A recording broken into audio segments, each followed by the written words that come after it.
பார்த்து வருகிறோம். ஜனநாயகன் திரைப்பட விவகாரம் தொடர்பாக தற்போது தணிக்கை வாரியம் விளக்கம் அளித்திருக்கிறது. தங்கள் தரப்பிலிருந்து படம் கசியவில்லை என்று தணிக்கை வாரியம் தற்போது விளக்கம் அளித்திருக்கிறது.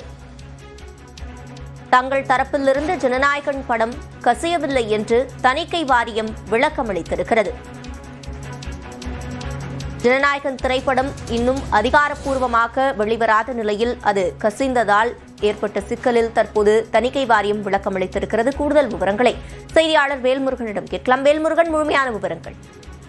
சிவரஞ்சனி, குறிப்பாக எடுக்கப்பட்ட குறிப்பாக தமிழக வெற்றி கழகத்தினுடைய தலைவர் விஜயனுடைய கடைசி படமாக கருதக்கூடிய ஜனநாயகம் திரைப்படம் அப்படிங்கிறது குறிப்பாக கடந்த ஜனவரி மாதம் 9ஆம் தேதி வெளியிடப்படுவதாக இருந்த நிலையில தொடர்ச்சியாக பல்வேறு குறிப்பாக நீதிமன்ற வழக்குகள், அதே போல சென்சார் போர்டினுடைய தணிக்கை சான்றிதழ் பெறுவதில் சிக்கல், இது போன்ற பல காரணங்களால தொடர்ந்து திரைப்படம் வெளியாகாமல் தாமதப்படுத்தப்பட்டு வந்ததாக தெரிவிக்கப்பட்டிருக்கக்கூடிய நிலையில இந்த திரைப்படம் நேற்று முன்தினம் குறிப்பாக அனைத்து குறிப்பாக பல்வேறு சமூக வலைதளங்கள்ல இந்த படம் தற்போது லீக் செய்யப்பட்டு பரப்பப்பட்டு வருகிறது. இந்த நிலையில இது யார் லீக் செய்யப்பட்டார்கள் அப்படிங்கிற ஒரு சர்ச்சைக்குரிய தகவல் அப்படிங்கிறது தொடர்ச்சியாக பல விமர்சனங்களாக வைக்கப்படுகிறது.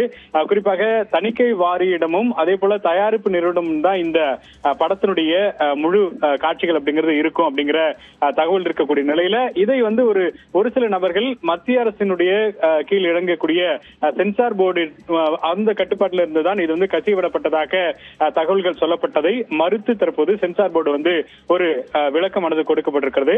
அதாவது மத்திய திரைப்பட சான்றிதழ் வாரியத்திடமிருந்து ஜனநாயகன் திரைப்படம் குறிப்பாக கசிந்ததாக கூறப்படும் செய்தி அப்படிங்கிறது அடிப்படை ஆதாரமற்றவை.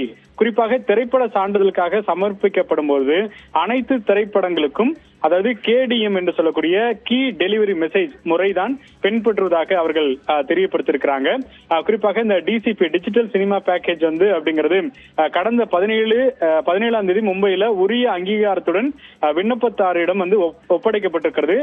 அது முதலே அது அவர்களிடமே உள்ளது அப்படிங்கிற தெளிவையும் கொடுத்திருக்கிறாங்க. அதே போல திரைப்படத்தினுடைய உள்ளடக்கங்கள் அதாவது பாஸ்வேர்டு அப்படிங்கிறது பாதுகாக்கப்படுகின்றன. கேடிஎம் தயாரிப்பாளர்கள் அல்லது இயக்குநரிடம் மட்டுமே இது இருக்கும். முறையான கேடிஎம் இல்லாமல் திரைப்படத்தை யாராலும் பார்க்க முடியாது அப்படிங்கிற ஒரு விளக்கமும் கொடுக்கப்பட்டிருக்கிறது. அதன் அடிப்படையில் ஜனநாயகன் படத்தினுடைய டிஜிட்டல் சினிமா பேக்கேஜ் மார்ச் 17ஆம் தேதி மும்பையில் உரிய அங்கீகாரத்துடன் விண்ணப்பத்தாரிடம் ஒப்படைக்கப்பட்டு விடுது.